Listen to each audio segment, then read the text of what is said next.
It's a mouth to yoke. It's a mouth to yoke. We're gonna talk about stuff and get down to work. Oh yeah.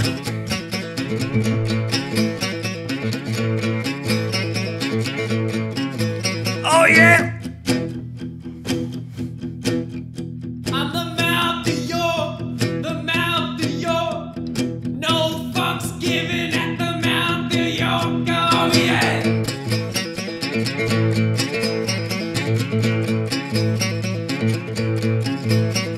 Oh yeah.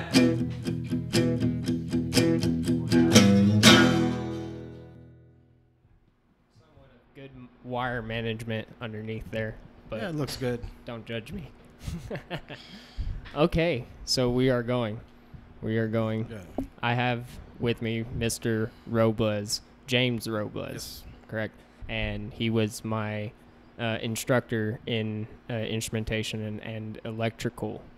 And he is a very well-rounded individual in the terms of technology. You know a lot about physics, Yes, sir. and you always amaze me by going above and beyond when you did your lectures and stuff. Yeah, they tell us we have to do that. So, if Really? if you miss your spelling, we should tell you how to spell stuff.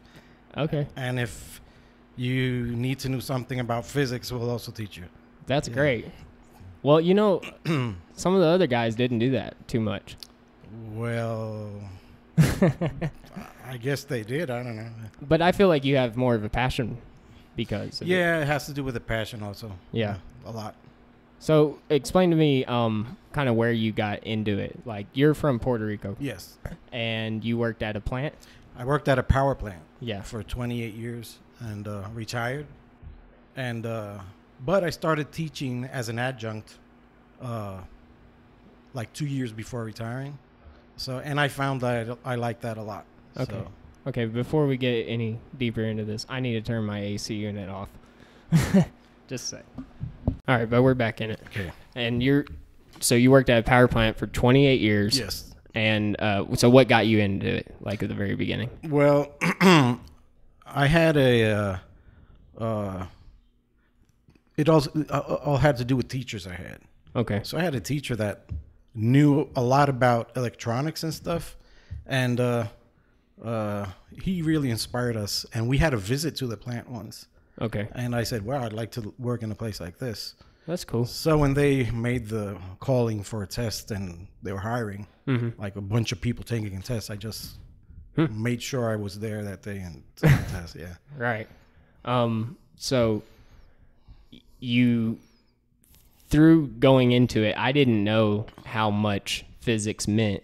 Of course, physics is everything, correct? Yes. Like, it's everything, but I didn't know how much it meant in electronics. Yeah. Well, when you have a technology, every technology stems from a science. Yeah. And the science dictates what is going to the possibilities of each technology. Okay. So as long as you know the physics or the chemistry behind technology, you're going to understand it better. Okay. That's my reading of how the brain works. Yeah. Yeah. Yeah. And I got to tell you, understanding it to the fullest helps you be a better technician. Yes. You don't want to be out there till past midnight. And along with the technology, it helps you understand the processes you're working with also. Yeah. Yeah. No, it's the reason why I enjoy the field of study is that it's vast and it's well versed and it's deep Yeah. and there's no end to it. When I started studying, it was like, well, I'm going to work in a TV and radio repair shop, right? Okay. And you know how many of us we have all around, right? You're right. There's none anymore. Yeah. So it slightly changed, right? Electronics came smaller, interchangeable, and nowadays you just have design and you just change parts, Right. Change your whole equipment, Right. But you have to know electronics. You have to have technicians for installation and maintenance. So it's a little bit of a shift in the professional sense of that. Okay. So when you were at the plant, were you doing any engineering? Like, were you designing any sort of control systems or? Yeah, like the second half of my stay there was directly with designing and maintenance. More designing of the day-to-day operations. Okay. And purchasing, preventive maintenance designs and stuff like that. More towards the whole, including the workers and their work during the day or what had to be done. Okay. Yeah. Yeah. So the power plant generated power. Yeah. What kind of power? Well, we had I work in a plant that had 4 units, each one 100 megawatts and 2 others of 200 megawatts. Yeah. So we're talking roughly about 600 something megawatts, which is millions of watts. Right? Yeah. So you're serving maybe almost 500,000 or 1 million. Did that power customers. all of Puerto Rico? Yeah, because being an island, we're interconnected. So it's only one grid. Right. And everyone's connected. So it's shared. Yeah. Throughout the 5 or 6 plants around the island. Okay, 5. Oh, okay. So you got multiple plants, but one system. Yes. Okay. And then there's minor plants like hydroelectrics. Right. And others which help to smoothen the load and stuff. Right, because resistance or over long distances and stuff can definitely do that. We might be talking a little bit of gibberish to some of my guests, but that's okay. Yeah. That's what I wanted. But no, so when's the last time you went back to Puerto Rico? This just got hit by a crazy Yes, I haven't hurricane. gone after the hurricane. Yeah. But I went like a month before I was on the island. So I was visiting my family a month before. How are in they? July. They're all okay. I had a sister that received her electricity a month ago. So she was like 5 months without power. Oh God, dude. So, well, the way things work now in media, you hear about it and you're like, man, that sucks. And you might think it sucks for a day and then you just move on with your day out here. yeah, one fact is that there were not enough transformers, and transformers are the things that eventually lower the power to the using power of a home. Uh-huh. Those transformers, there wasn't enough in the whole USA to supply the transformers that were knocked down. And once a transformer is knocked down and banged against the ground, you don't want to use it again, right? Right. So it was something hard to explain. Like, why isn't the power there already? Well, some engineers had to come to the U.S. and practically hijack the factories and say, "I'll pay you double or triple so you can output those to me first," and leave customers that were waiting for your equipment back ordered. Yeah. Just to supply the rebuilding of the electrical system. It was a terrible disaster. So, Yeah. in your opinion, do you think our politics, like on the mainland, was wrong or anything like that? Like, because you hear a lot of people complaining and blaming kind of America for not acting as quick. But isn't America to be blamed for everything? Oh, correct.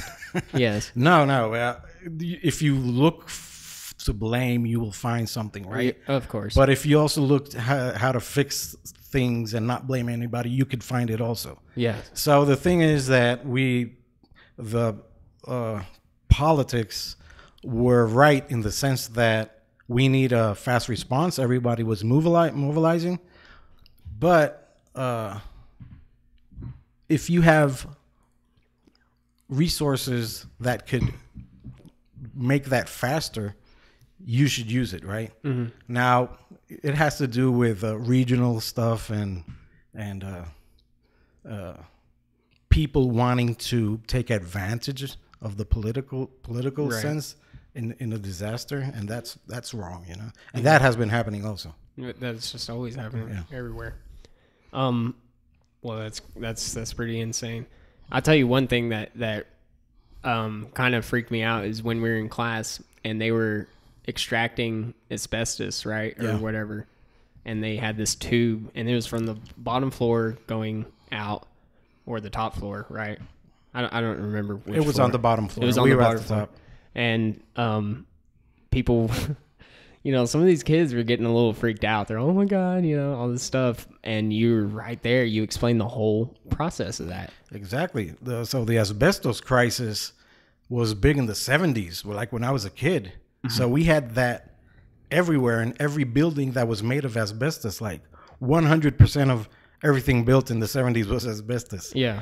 I'm exaggerating, right? But afterwards, it was known that it was a possible damage, harmful to your respiratory system. So it had to be knocked down. So the knocking down was worse than building, because you were just sending all those asbestos flying. So there's a method of doing stuff, and we had a good setup when we were experiencing that on the campus. Explain that setup. Well, basically, you seal off a room with plastic. That plastic has to be like 2 mils thick, with duct tape. There's a code to it. Yeah, there's a code to it. Okay. So after you seal off everything, including the floors, the ceiling, everything, you subject that room to pressure, right? Yeah. Negative pressure, because you don't want any particles going out. So as long as you put a fan that's slightly more negative than the ambient pressure, you're going to have a negative pressure inside that room. There's no particle leaving the room. There can be air going in. If it leaks, you could leak inwards, right? Doesn't matter. Then you're pulling air out, making that negative pressure through a filter, a special filter. Yes. And that filter at the other side has a monitor monitoring the particles, right? Has a few of them. Then it has another monitor down the hallway. Yeah. So you're monitoring that all the time. Yeah. And if you do your job right, you shouldn't ever be over limits, right? Even though when you go inside to work, you have to be fully closed with air, supplied air and everything, right? Yeah. And after that's done, you just monitor for a few days more, and it should be done. All right. Yeah. This is what I'm talking about, people. That's exactly what I was talking about. Yeah. I would walk in. So I was doing granite work and then going in at night and doing the classes, and I would work like a freaking banshee and come in feeling dirty and everything, and then you hit me with some knowledge. And but yeah, that's really cool.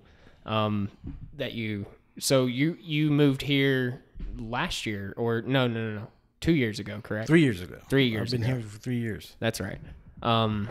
And so how was that transition? It was dry. Yeah. It's dry here. Yeah, we are Still haven't got used to that, man. Really? Yeah. Yeah. So That's why I sometimes have to, sorry, that's okay. throat gets dry. Yeah. No, we're in a desert, man. Yeah. And millions of years ago, it was an ocean, correct? Isn't that how that works? Yeah. You have to know something on that, too. There's much less beaches and mountains than in the island here also. So What does that mean? there's less beaches here than in Puerto Rico. Oh, okay. Yeah. Really? Yes. So Oh. I noted that also. Dang. Man, we suck. No. But isn't that how that works? Isn't like deserts used to be oceans, and Well, that's what the theory says, right? that's what the theory says. We're just between ice ages and floods ages and whatever. Right. Who knows? Yeah. And climate change is real. So on global warming, where do you point your... Well, I think global warming is a terrible term. Okay. Climate change is a horrible term. Okay. Makes people get confused. Right. And I believe in all of it. Okay. But you shouldn't use those words.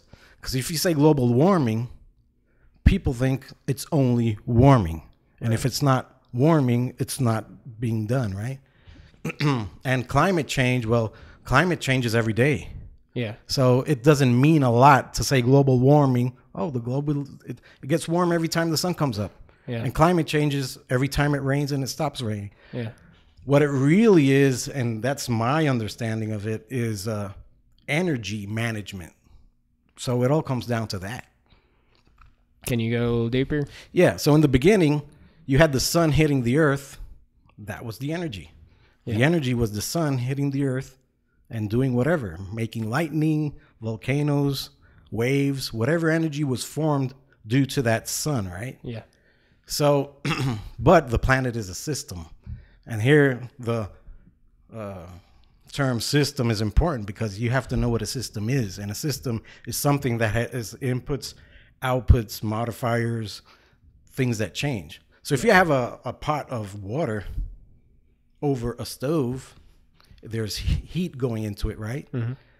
And that heat going into it will make changes molecularly in the water, right? Right. And it'll start agitating, and the molecules will go loose and start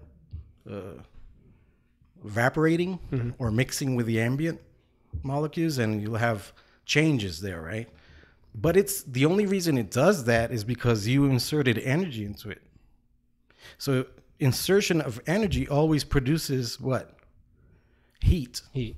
There's a famous scientist, my favorite scientist, James Maxwell, Okay. that came to the conclusion that every energy exchange is a measurement of heat exchange. Yeah. So every time you have anything moving, it's due to heat, and it will produce heat. Mm-hmm. So fast forward, after the sun has been hitting the earth, we started making our own energy, and we invented a wheel. We started burning stuff, and we started compressing stuff. When you compress something, you're generating pressure, right? And we started making farms. All of the stuff introduces energy into the system. Yeah. So there's more energy rolling around everywhere, right? And there will come a time when the transfer of energy is too much for the size of the planet, and it starts overheating. Yeah. But it doesn't mean that it's just going to blow up in flames. There's going to be changes to the composition of the whatever's in the planet. And what has been seen, and I cannot go more deeper into that because I haven't studied it hands-on, is that the composition of the gases in the atmosphere has been changing. Yeah. And there has been a spike ever since the Industrial Revolution started, right? Yeah. That's what has been perceived, you know? Okay. Yeah, that's what I understand about it. But it's basically energy use. Yeah. The energy usage has gone up so exponentially that the planet may or may not be able to handle it. Yeah. It would be nice to know a formula to measure the threshold of what the planet can endure if that theory is I'm correct, sure right? people have done that. Yeah. Well, this is where the fears come from. Yeah. Right. When the scientists are saying, "Hey, this is crazy," and then it goes back and forth. Yeah. No, we're walking radiance of heat. Exactly. And that's another thing. Yeah. There's Come 6 to think billion of us. So what is that a problem?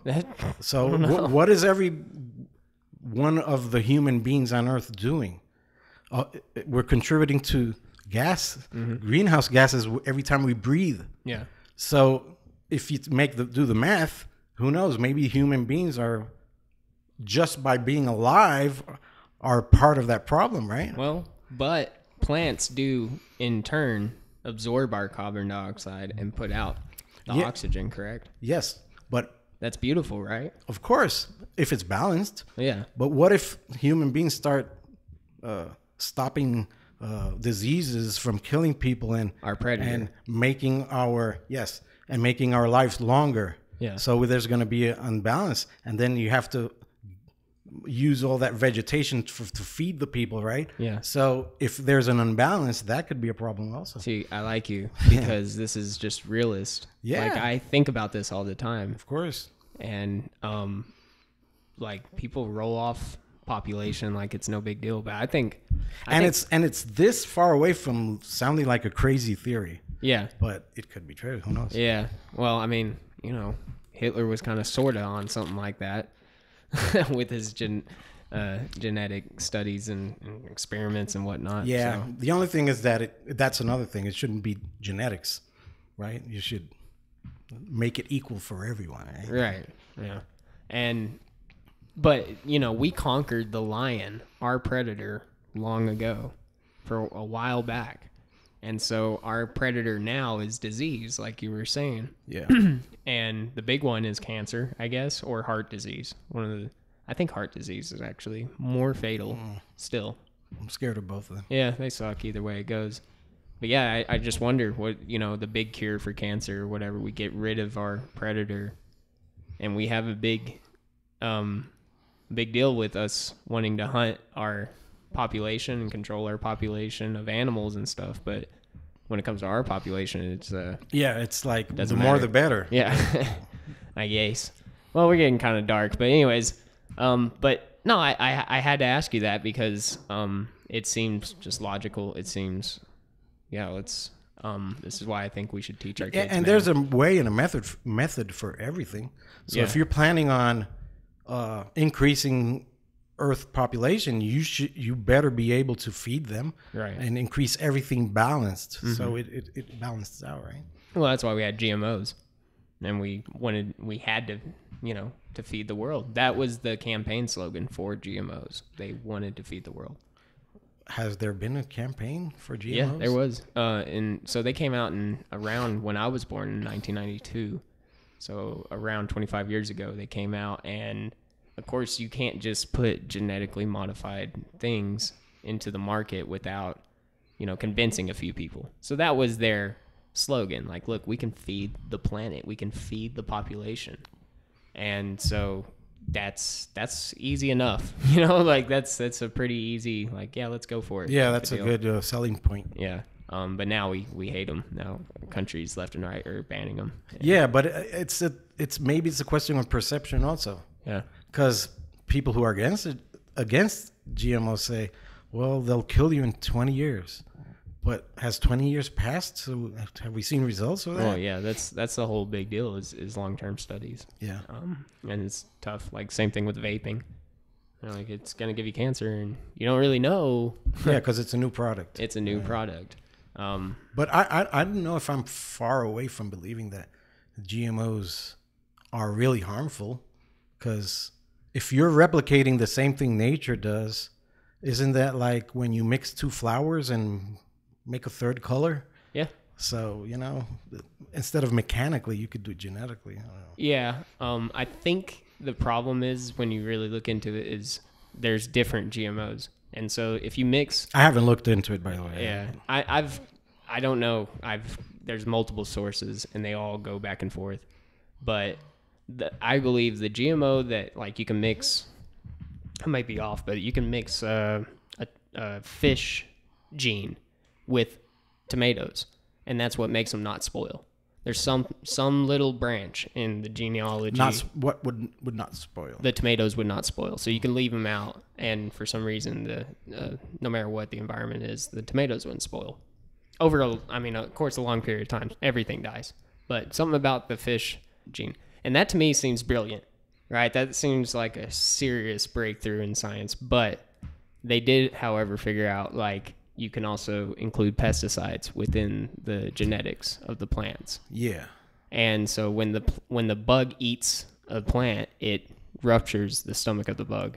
Just as the other type of insecticide does, right? I don't know. Right, that we spray over the Yeah. plants. So, like, that was another selling point on GMOs, as far as I'm concerned, was, hey, Yeah, less they'll pesticide. never have bugs. Yeah.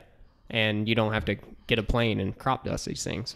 So, that to me was like the one that bugged people. And because because you're eating the insecticide, you're eating the plant that has it in its genes. but are you not eating it when they spray it over? Are you washing it completely off when you? I don't know. I mean, that's the thing. I imagine you eat it. It's just, I guess the test of the ones you spray are more acceptable in standards politically and to the consumer than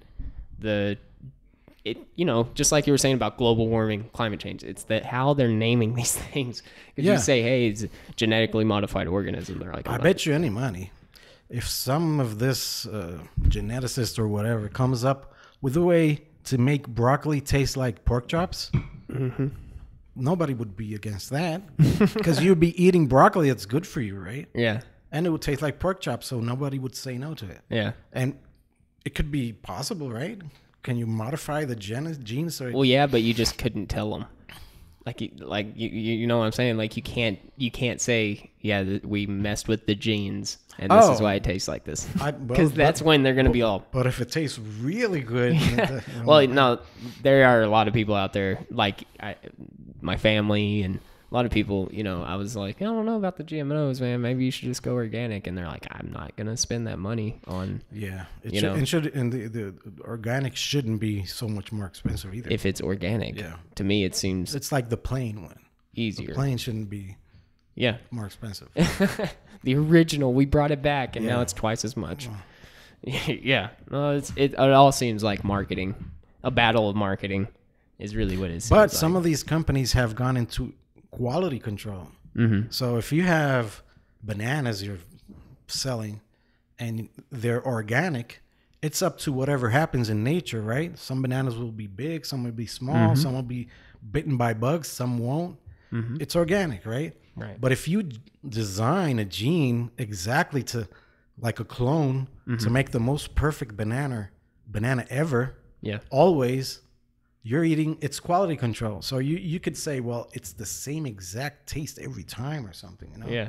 So yeah, maybe It's- it has more to it. It's like a PID loop in genetics. Yeah, exactly. And I bet it uses feedback for Yeah. adding or taking away ingredients or whatever. Yeah. Yeah, that's crazy. So in automation, did you ever go and work at a food plant or anything like that? I did not work. I did. I worked at a pharmaceutical plant Oh man. before I started in the power plant for a year or something. How was that? Well, it's much tighter. Yeah. So, and it's smaller. So you're making batches of medicine. And in my case, I was making a feminine product cream. Oh, to lay. Yeah, something like for internal use. Okay. I don't remember the name of it. Gosh. Something, and it was medical stuff. So, Okay. but it had a very tight quality control, meaning that the process that mixed those ingredients was exactly on spot, and it had to be documented because FDA asked for that, Right. every month or something. Yeah, if you're working in the food and drug system, you are under a heavy vice. Yeah, exactly. Especially if it's food and beverage. Yeah. Also, there's sometimes federal inspectors inside your plant. Yeah. Sometimes, yeah. See, like there for a week, looking Right. at everything day and night. See the guys I work with, they do it all, and they're out of Dallas and Fort Worth area, but they've done food plants or manufacturers and everything like that. And he was like, man, out here you guys actually have it made Exactly. Yeah. because there's no one around you, And you that's know? what makes the pharmaceutical products expensive. Yeah. So many people complain that U.S. has a system that has very expensive pharmaceuticals. Yeah. It's because of the regulations. Yeah. I'm not saying regulations are bad, but there are more regulations, right? So that's why, like, for example, to name a brand, Pfizer, you've heard of that company, right? Or Abbott, or Yeah. Lilly Abbott. Yeah. Okay. I Abbott know. Pharmaceuticals has Yeah. a plant in the U.S. And it sells a pill for $0.25, right? Now, there's another plant in Canada. No, there's not even a plant. There's a store in Canada that sells the same pill for 5 cents. How can that be? When the factory, let's say the factory is in Arizona, and Arizona is pumping up those pills for U.S. use, sale in U.S., it has to be accompanied by documentation and validation information of the quality of that pill. And that costs a lot of money. Yeah. So when the pill comes out, it's like saying with papers, with certificates, Yeah. it's more expensive. Now, the plant finished the production and says, okay, now we're going to make the same exact pill for Canada. It doesn't require all these stuff on monitoring the controls so tightly and documenting everything. So we'll pump out 1 million pills for Canada and we'll sell them for a penny because it doesn't go with all that paperwork Right. attached to it. That's why it's the same exact pill is cheaper in Canada. But there's no way a pill would be cheaper in Canada way more about their regulations than US? No, not pharmaceutical. Really? No. Wow. No. They ask for the same pills. Just give So me you them. weren't- And you weren't- Yeah. You weren't saying Canada like just out of nowhere. You meant like Canada. Yeah. That's why people go to Canada to buy pharmaceutical stuff. Because just Cheaper. lack of regulation. Even though it has It's not lack of regulations. It's not so much regulations. Okay. That's what I believe. And the other thing is, why is there so much regulations here? The reason there's so much regulations here is exactly. Lawsuits. So you have a liability. Yeah. So if I have a liability, I'm going to make sure I have information about every single aspect of the production of that pill, so I can show it wasn't my pill. You know. Yeah. In Canada, nobody sues. Well, so we you don't have in Europe either. Yeah. If you're under a doctor in Europe and you die, you just die. You don't. Your family doesn't sue the doctor believing something happened. Yeah, Jeff Foxworthy, that comedian, he said we are the most sue-happy nation. Oh yeah. On the planet, because that's why everything's so and expensive. Medical cost. That's why there's such an issue for the how you say healthcare also. Yeah. Because it could be cheaper if we centralize healthcare and make it affordable. Try to make it affordable, but the doctors will still be doctors and have to pay their lawyers and their insurance for yeah. So I mean, really, all these battles in politics is kind of futile. Yeah, it's a cultural difference. Yeah. I guess. Well, I mean, it needs to go the other way about the lawsuits. We need to kind of not be so. That's just ridiculous. But you turn on TV and every other commercial is about this lawyer saying if you use this product, you may be in the. Oh, it's insanity. $3 billion lawsuit we're doing against this guy. Yeah, it's absolutely insanity. I don't get it. My family definitely isn't about that. I was taught long ago. I mean, long ago, my dad told me we're not into that. We don't sue. It's not in our nature. I guess you have to have a first time suing. So you could feel it and say, well, from now on, we're going to sue, you know? Well, you could sue anybody for anything. Suing doesn't actually mean you won. Oh, exactly. You know, you can... But every time it's a guy versus a doctor, it's like, oh, we have a chance because, you know? Yeah, or guy versus the oil field company. Yeah. But, you know, see, in that instance, that might be okay. Like, if you lost your hand... You know, because of bad safeties. Yeah. But actually, there is a guideline for that. Yeah. Like some countries have, well, if you use a finger, it's $6,000 and that's it. It's just, you got to pay it and no legal procedure or anything. It's just because you lost a finger. See, that would kind of suck to me. But maybe it's more. I don't know. Yeah. It also seems, you could just leave it alone. You know, that's the problem is we just don't leave it alone here, I guess. And I don't know why anybody would want lawyers. I mean, I've had to deal with a lawyer one time because I got in a little bit of trouble, but that was the worst thing ever. Yeah. Like, I don't get why they want to do that. But hey, that's how things go around here. So how you liking it at OC still? Oh, OC is great. Great. I think it's they do a good job in making us feel that we're doing our job well. Cool. Cool. You guys need to make these kids wire up stuff. Yeah, we're fixing to have a simulator. A simulator. That has wiring of the whole system, like the one we did in the process control room. Uh-huh. But instead of just plugging, wiring, making the wires and tagging them with the numbers. Yeah. Giving them a drawing and say you have to wire from here to here, and there's a whole panel. I'm glad y'all waited till I left. Well, yeah, we're just waiting for you to leave to start that. Yeah, no, I found out quick. It's a lot. Yeah, and it makes sense because it's like 85%. I'm making up a number. 85% of your first job after you graduate from an instrumentation course is going to be wiring.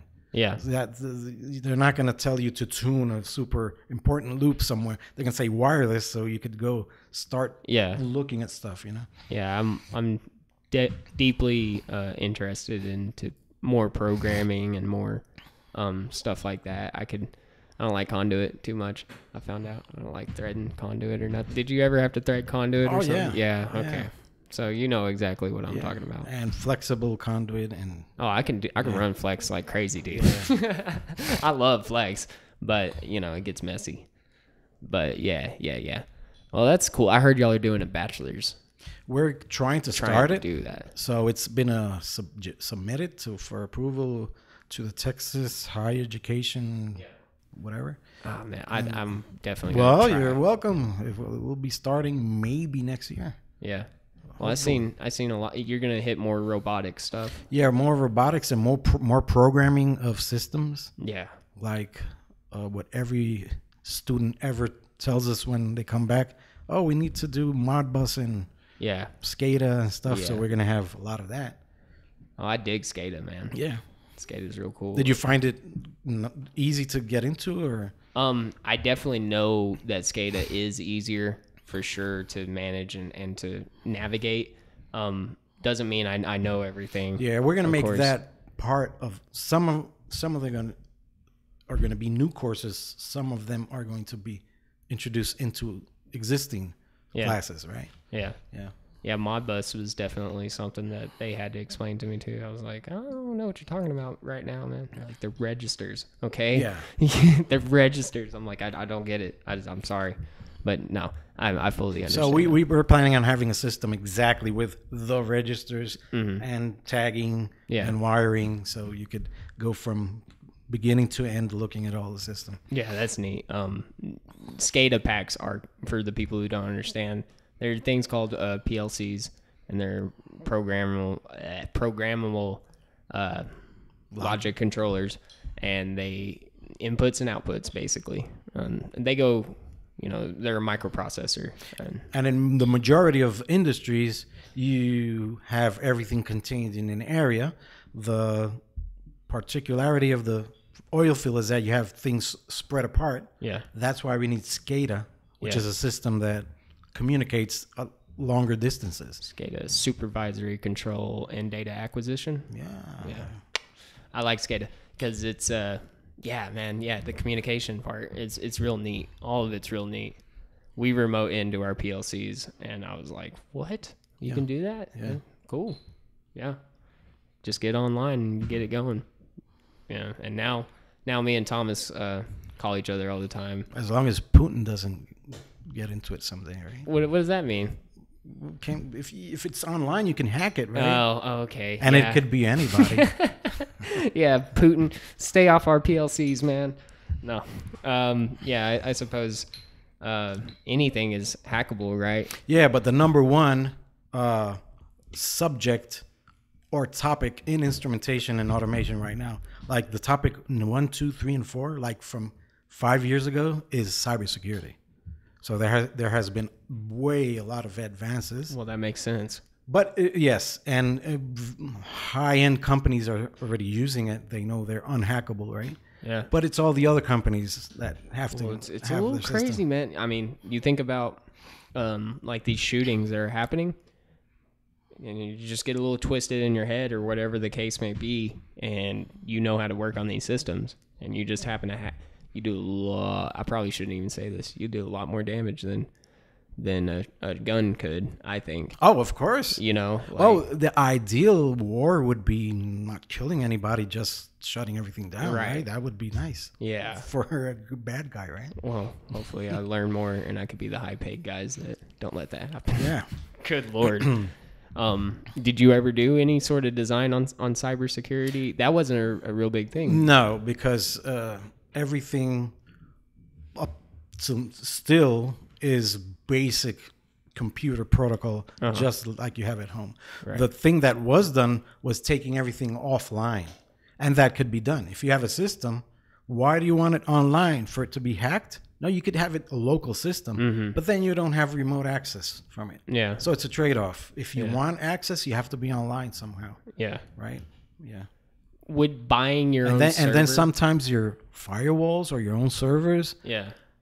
You have to be careful because then that might interfere with your production, your day-to-day operations. Right. So you don't want that to happen either. Your server crashes, so does your whole... And it might see something as a threat that isn't, stop your process, and, well, you didn't have to stop, so we lost money just because my system is really alert. So, We'll see. I'm going to talk about some artificial intelligence. I'm already thinking that these PLCs can get too complex for even a smart technician. Like, say, a huge job. You know, it get too complex for most people to really look at unless you were the guy doing it. Well, it depends on the process. Yeah. Yeah. Well, I mean, you know, that's the fear of AI, is they already had a few algorithms get out of hand on them, and they had to shut it down. Have you looked into any artificial intelligence? I've read a bunch about it, but I think we're really far from it. Really? Yes, we're really far from real artificial intelligence. Okay, what does that mean? That's you shouldn't use the both words, right? Real and artificial. Yeah. But for in order for you to have intelligence, you should have to make your own decisions. Mm-hmm. So how do you make your own decisions if you don't have experience, right? So I was thinking of that the other day, and I was saying, well, when you're a baby, you feel stuff. Your mother pats you on the back or something. Mm-hmm. So you don't fear that hand just because you have experience. And you start hearing stuff, and you start smelling stuff and seeing stuff. So it would have to be a process like that, like from zero to start gaining data. I kind of feel like they've been trying that for a while. That's what has been right? tried, right? But yeah. But has it been successful? Or? I don't know. There's been some toys that try to simulate artificial intelligence, but I haven't seen it. Like, what about those arms that you can, like, if you have enough money, you can amputate your arm and have a robotic arm. Yeah, but that's responding to your commands. Okay, you're right. That's not autonomous. Right? That's just hacking into the complexities of human nerve system. Yeah. That's crazy. That's crazy. No, like an artificial intelligence would say, if we're producing a beer and you want 2% of this ingredient and 5% of this ingredient, the artificial intelligence should say, well, let's change it to 6 and 3 because that tastes better. That should be real artificial intelligence, right? Yeah. So that has. I have no idea how far that goes or anything like that. I'm still trying to get onto this controllers. No. So has any companies tried to call you like back home and like offered you a job? Oh yeah, I've had offers, but I have a bad back. Yeah. So part of the reason I accepted job teaching was because I don't have to work on weekends. I have to. Basically, it's not running under pressure to make something not blow up. Yeah. It's things like that, Yeah, no, I definitely. Or at 2 a.m, Yeah. Or yeah, spilling oil. Yeah. So you better hurry. My boss had to go open a valve because it froze or whatever, it shut down. He had to go to Orla, like 2.5 hours away, in the middle of the night and open it on a pipeline because it had like 400 pounds of pressure on it. You know what? The dumbest thing I did once on call, I went a Sunday night because a guy wasn't able to punch in his password for the system. And these big roll books, like, I don't know how you call it, a logbook? Yeah. They had a logbook, and one of them, it had big back,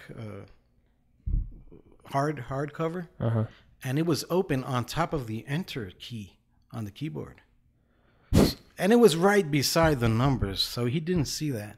So I just moved the book. Well, that was it. Oh man! So sometimes you have to do the hard stuff.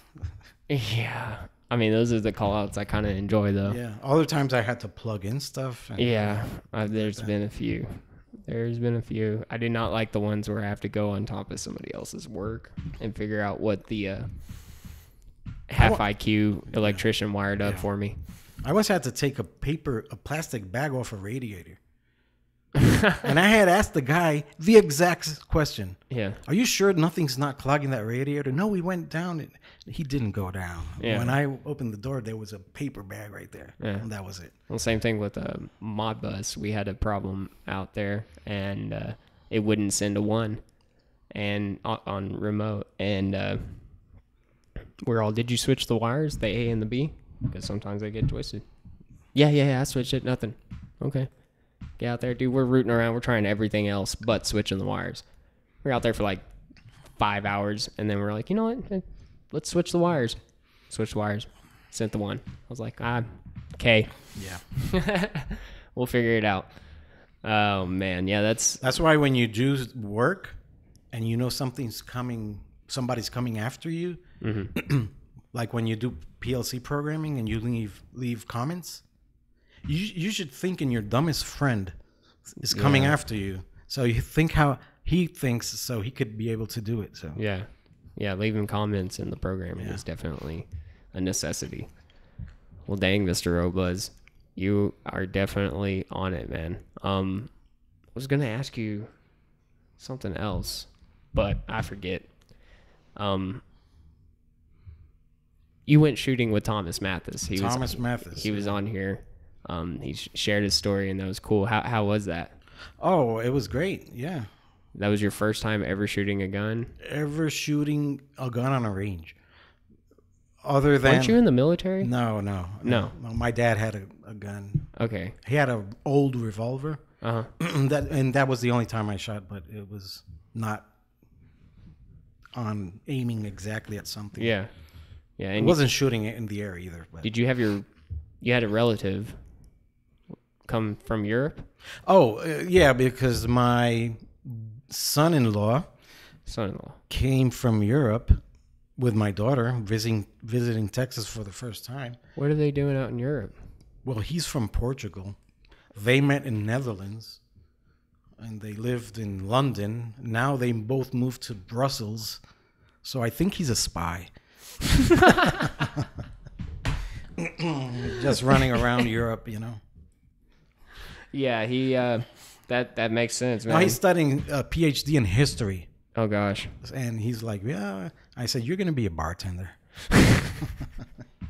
No, but he's the best. He's on top of everything happened in the world. Yeah. And he just got a job in the European Commission. Oh, wow. That's like UN. No, it's like Congress. Yeah. But for Europe. Yeah. Something like that. Oh, okay, cool. Yeah. Well, that's neat. And he shot the gun. And he was like, oh, if I go to Texas, I want to shoot. Yeah, that's what everybody says. And definitely he knows his weapons because his specialty is in wars. So he knows every freaking weapon you've been on planet Earth. Oh, that's a this and that uses this bullet. Well, he's never... Yeah, I think he had, but he wanted to, see big guns you have here. And Thomas has some big stuff. Yeah, has some stuff. Yeah. We all have some stuff here in Texas, people. Yeah, I know. We're a little weird. Yeah. No, we just don't trust our government. That's the thing. Yeah, back home, there's a lot of people with stuff, like you say, but people don't talk about it. Yeah. Hey, you put it on the wall.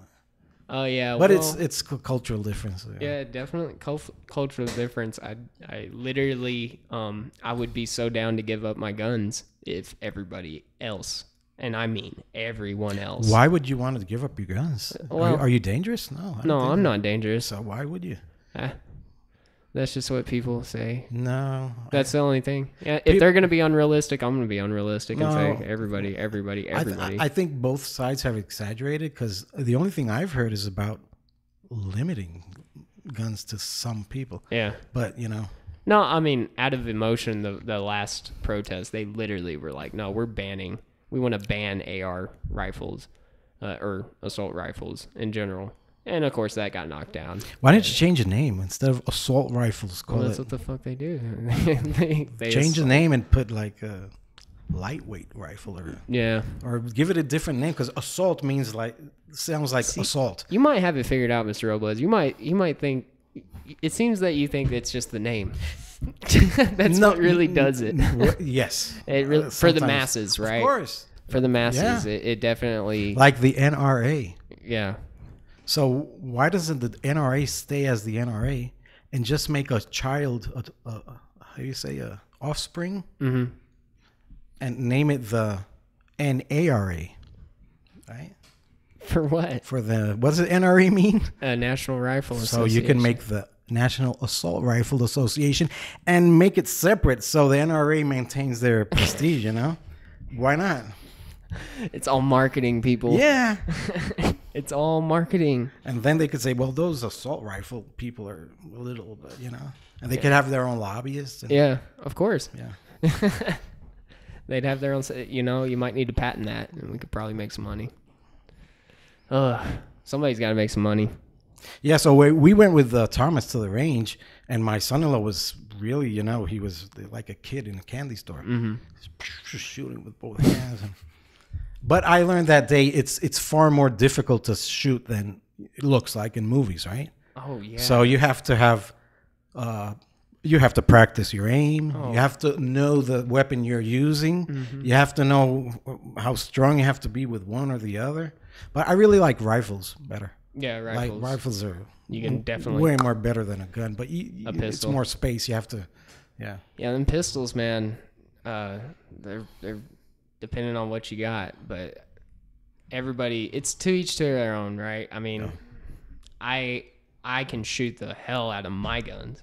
Yeah, if well, you were to give me somebody else's with somebody else's sights and stuff. And you notice that you need to practice. Yeah, because it's not like, oh, I'm gonna take this and yeah, for sure. And I mean, I shoot arrows. That's what I've been getting into because it's the new trendy thing apparently. But no, I've kind of always shot arrows.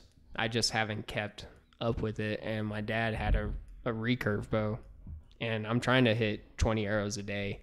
Because if I stop for a week, I'll go to shoot that first one. It's all boing, right off on the fence. And I'm like, and another thing we saw at the range that I was observing, there was a whole kind of people, like little kids, old people, like teens. Everyone was in there, right? Yeah, and with Thomas, it was good because we had unlimited bullets. We were like, oh, they're finishing, and then he would come with a new box. Okay. Oh, they're not finished. He definitely knows how to shoot. Yeah. See, some of these boys out here don't know how to shoot. Us Texans know how to shoot. I tell you what. No. It's a lot of fun. There's something about getting a projectile to just hit right in the middle. A distance away, a good distance away. Like there's something about you being able to do that really intrigues a human. And if you don't hit it, you want to do it again to see if it's like gambling. Yeah. This time I'm gonna hit it. Oh man, us humans love us some trial and error for sure. I know I do with skateboarding. I fall and die, and just for some reason I just keep. So do you skateboard? I see a skateboard without no wheels, so maybe. Well, that's because I won that. Oh yeah. Yeah, and then that one was given to me by a pro team. So these are just for kicks. But yes, I skateboard. I skate a lot. I skated to class quite a few times. Yeah. In class? I never see you in No. class. To class. Yeah, to class. To class, yeah. Man. So in physics, in the physical realm, do you like studying biology? Like No. But sometimes you have to. See, I've noticed a difference. Like people who enjoy physics, they do not really tend to. And it's the easy answer is because physics is better, and no, it's because I find it hard. Really? Like maybe a biologist would say, well, I don't like physics. Maybe he finds it hard. Yeah. It's not so deterministic as physics. Right. Physics is you could calculate a number, and you could do it in biology also, but it's more subjective. Yeah. You like concrete. Answers. Kind of like Nikola Tesla. What do you know about him? He was one of the guys who believed in ether. Ether. Yeah. What's ether? Ether is something that may or may not exist that makes light go through space. Makes light go through space. Yeah. Remember the light particle wave duality? No, I don't remember. Oh, so that's the first question. Is it a wave or is it a particle, right? How does the light come from the sun and reach the earth? How does it get here? Is it a wave? If it's a wave, there must be a medium it propagates through, right? Mm-hmm. Just like a wave runs through water or sound runs through a solid. Mm-hmm. How does the sunlight get here? Well, because it's a particle, somebody said, right? Einstein said that. And Newton and everybody. But there's no concrete proof it's a particle. Still to this day, there's Still to this day, there's some proof that will say, oh, it's a particle. Some proof that says, oh, it's a wave. Some that, oh, it's both. Yeah. But there's not, like, the word duality is like, why do they keep on saying duality? Hasn't science get to agree to if it is or is not a particle? So Tesla was one of the guys who believed that empty space is really something. Yeah. And that the sun just perturbates that medium, and that's how light gets What here. do you believe? Oh, it's not determined yet. I follow those guys who. Yeah, no, I think vacuum is a medium. Is a medium. Yeah. Okay. I'm not going to call it ether, but. Right. Well, I mean, the thing about science is we're always discovering stuff. Yeah. You know, what we thought wasn't an atom, we didn't know until, of course, yeah, we discovered it. And when you discover something, it opens up a door. Yeah. And the space inside that door is double the size you had before. Yeah. So now you have double the stuff more to discover. Mm-hmm. And each time you get into open another door, there's a space double the size of where you were before. Mm-hmm. So it's going more and more, right? But we get to learn more. Yeah. And we take something out of what we thought was divine or something. Throw it in the trash, man. No, and put it in, write it down in science. Oh, right? Okay. I see what you're saying. Yeah. No, the good ones, like oxygen, you need it. Oh, yeah. Nitrogen, you gotta have it. Crap, I keep forgetting these questions. So you were you were gonna ask me, is Tesla things valid or not? Yeah. Right. So I believe that if they were super valid, they would be in use today. But then again, who's going to finance it, right? Because that's what happened to Tesla. He had his free energy deal that he was going to power the world with. Yeah. But you have to build it. And it costs gazillion dollars. Who's going to make it, right? Yeah. That's it. Well, that kind of seems what the owner of Tesla seems like he wants to do. Oh, I thought you were talking about the scientist. Well, no, I was talking about Nikolai. Yeah. But it's ironic enough that Elon Musk seems to be on that same mission. He built some sort of huge battery. Oh, yeah. For Australia or something like that. Like the home battery? Yeah. Yeah, he has a wall battery. Yeah. I don't know is it here too? Yeah, I think so. But I think the first ones were in Australia. That's the only. Yeah, well, it needs to get a critical mass, and so the prices go down or something. Mm-hmm. But it's a good idea because you could have solar panels at home and charge your batteries, and you're off the grid. Yeah, and that would probably work out better for a lot of people. Not the energy companies, though, right? No, that would definitely. But the energy companies are smart, and are doing all their stuff on the side. So after you have batteries, what are you going to plug into? What are you going to plug those batteries into? You're going to plug it into the grid or solar panels or wind. What do you call it? Turbines? Yeah. So like big companies like Chevron or Gulf have their wind turbines and their solar stuff. They don't announce it as much, right? Because we want to finish all the oil first. Yeah. But they do have their stuff going on with it. Do you think we'll ever finish pumping that oil out of the ground? It better finish. Yeah, I don't think so. You don't I think so? it's always being made. Oil is always being made. Well, I know it happens over millions of years, but like like it's cooking. Yeah. No, the extraction is way more fast than it takes to make oil. I think. I don't know. I don't know, man. You could say the same thing about gold, right? Yeah, because gold is made when tectonic plates press against each other. Yeah, but I feel like more stuff decays in the Earth's crust over years than tectonic plates have been smashing into each other. But I don't know. Who could possibly ever know that? What I do believe is that the oil companies already know where there is and there is not oil. They just select when I'm gonna take this part out. You know? Yeah, I'm sure there's something like that. I wonder if satellite has maybe helped him on that. I bet somebody has an MRI of the whole Earth. Yes. Or ultrasonic That's why we image have of cancer. whatever's inside the That's- yeah. They pass right through you to look at the Earth below. Well, it's very strange. I mean, us humans emit electromagnetic pulses, correct? Of course. I mean, everything that is alive, there's electromagnetic movement and stuff, correct? Part of the theory that light is not a particle means that if you're watching me right now, you're not watching me. You're watching particles going inside your eyes, right? You're not seeing something at a distance.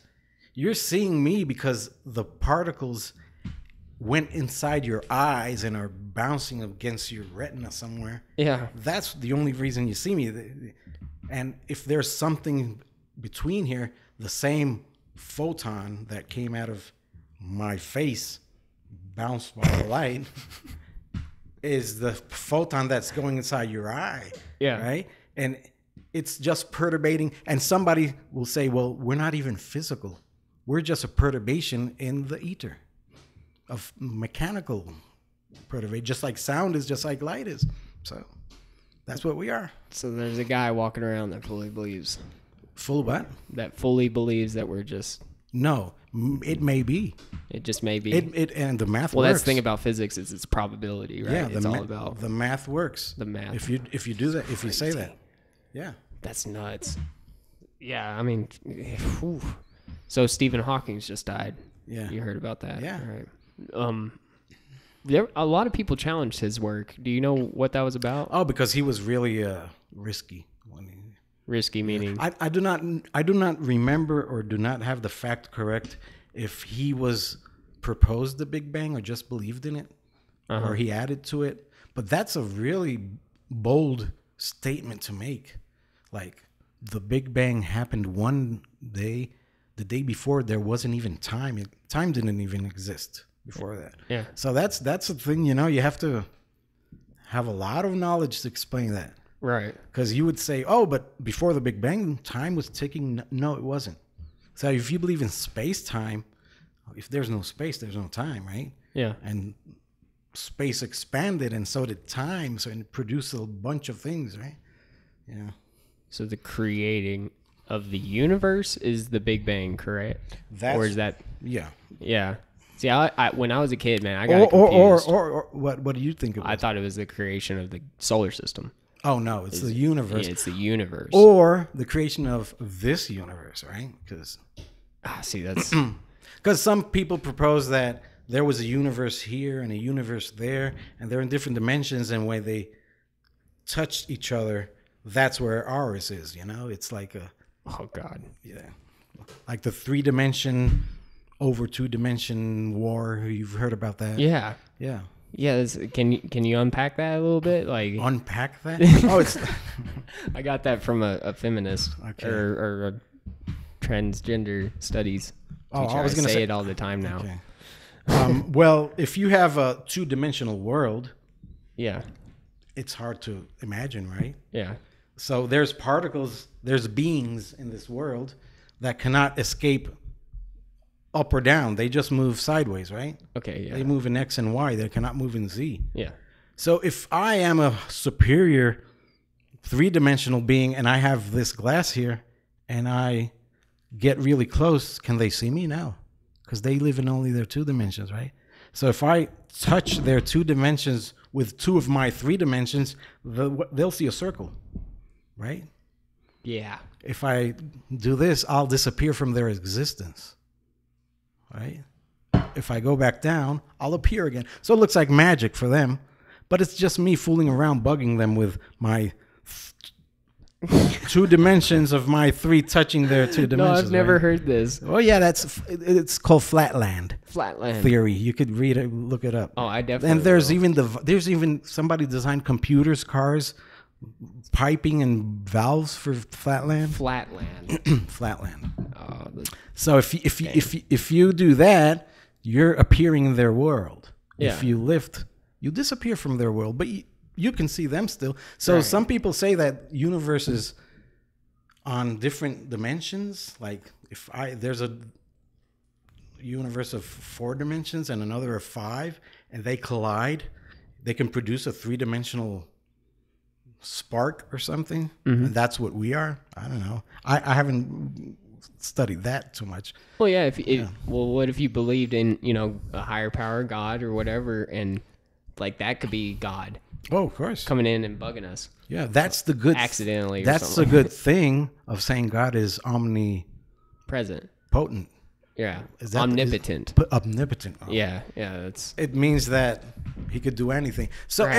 anything you come up with, but God can do it because Yeah. he's well. I mean, dude, I don't know. This whole thing, it's kind of crazy. It's all perceptions, right?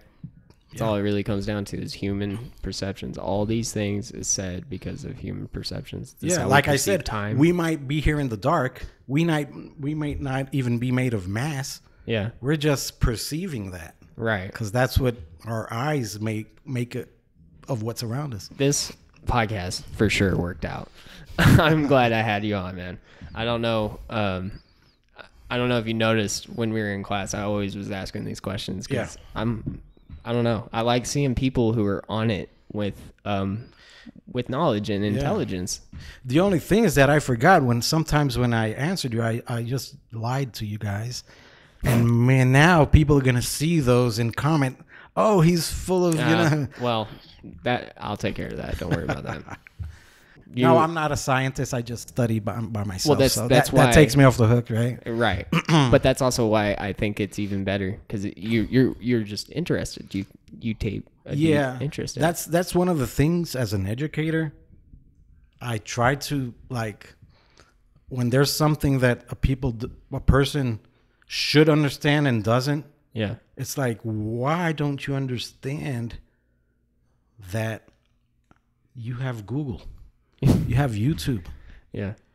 Why do you don't know stuff? Yeah. It's like, when I was in college, I had to go to the library, walk 20 minutes Yeah. to see if the book was there and nobody had taken it, right? Yeah.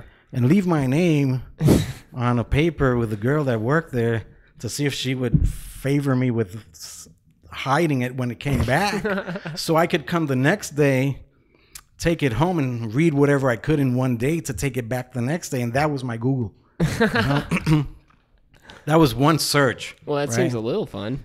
It was fun because we didn't know better if we would, So now you have Google, YouTube on your phone. Mm-hmm. And what do? You look at motorcycle races and rap videos which are cool.